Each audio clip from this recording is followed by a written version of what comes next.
jirti maammeen kunuunsee waliin jiraachuudhaaf dhibbarraa dhibbatti harka kannee jira biqiltuu fi maammeen horaa bulaa deebanaa bultii gaarii isiniin jenna du'aa isiniif goonee jira nooji tura. Kanuma barbaada. Biqiltuudha jarraa kenna. Biqiltuudha jarraa naa kennaaf. Maal itti dabala?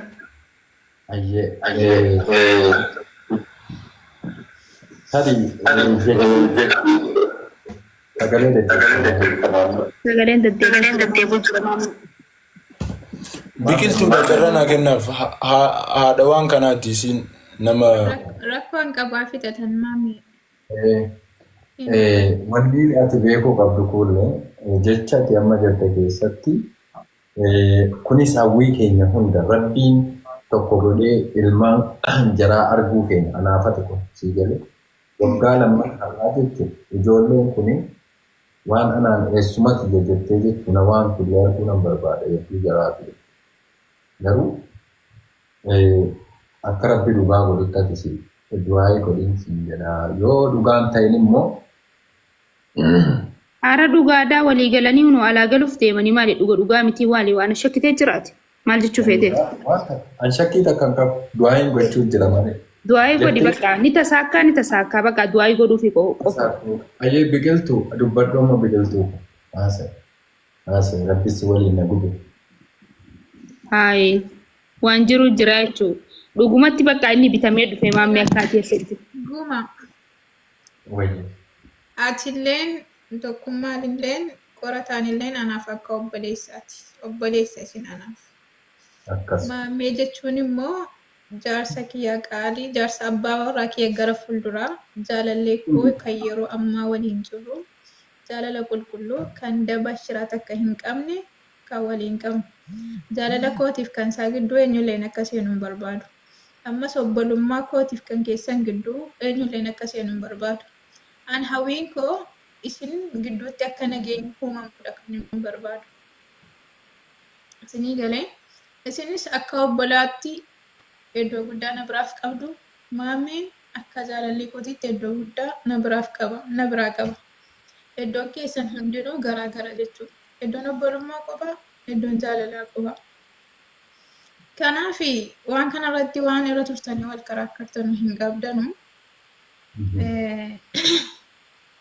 Ammas taanaan an obbolota koon hin jaalladhanii kabaja. Maammee immoo hedduu takkan jaalladha. Hedduu takkan kabajas. Isin akka walitti buutan hin fedhu. Asumaan iyyuu jechuudha. Kanaaf yaadni keessan akka jaarsummaattis yoo dubbattan waluma qixaa edallee dubbadheen jira. Bakka inni hin jirretti illee kanuma dhawanni dubbadhee warri as jala jiranus dhagahanii jiru.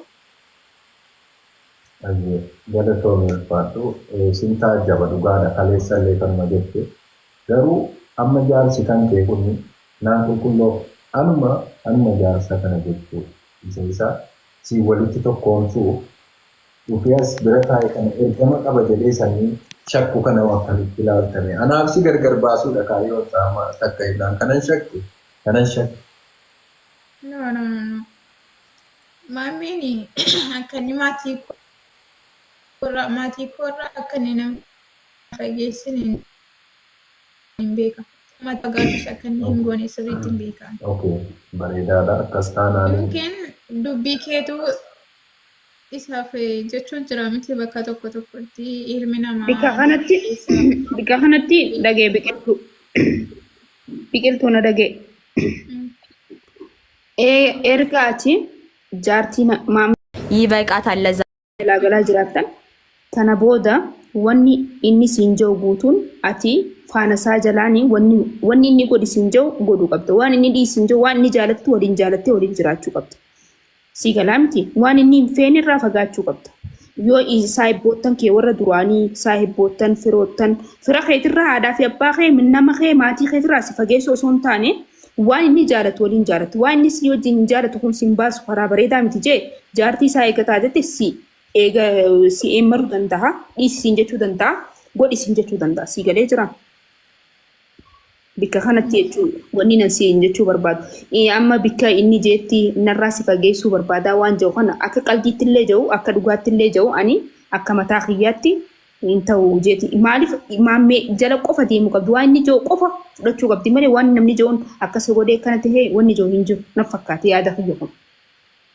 Aboo afaan kanaan nama jaallattu dhungadhu wallahi kullee afaan kanaan nama jaallattu dhungadhu wallahi. Jaartiin namaa takka saahibboota maarree waan jiru guutuu ni dhiisti.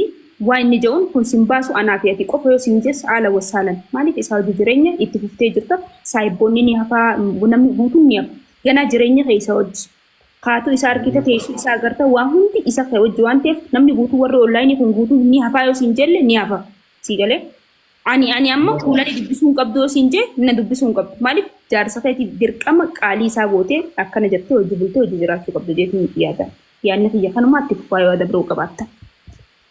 Ayyee kuulan egaa gaggabaabseen wannan jedhu yoo jiraate. Biqiltuuf carraa kanniif yoo biqiltuun carraa qaba yaada qabaatti. Kana irratti yaada Itti bulchatu maaliif dubba dhuguma. Gamanumaan amma kuulan waan shakki maal shakki kanaan jedhudha kuulanii gizee tokko ituma diirektii kallattii dhugaa jiru lafa teessu gizee tokko immoo amma lammii akkamitti yoo amma fakkeenya nanaadha.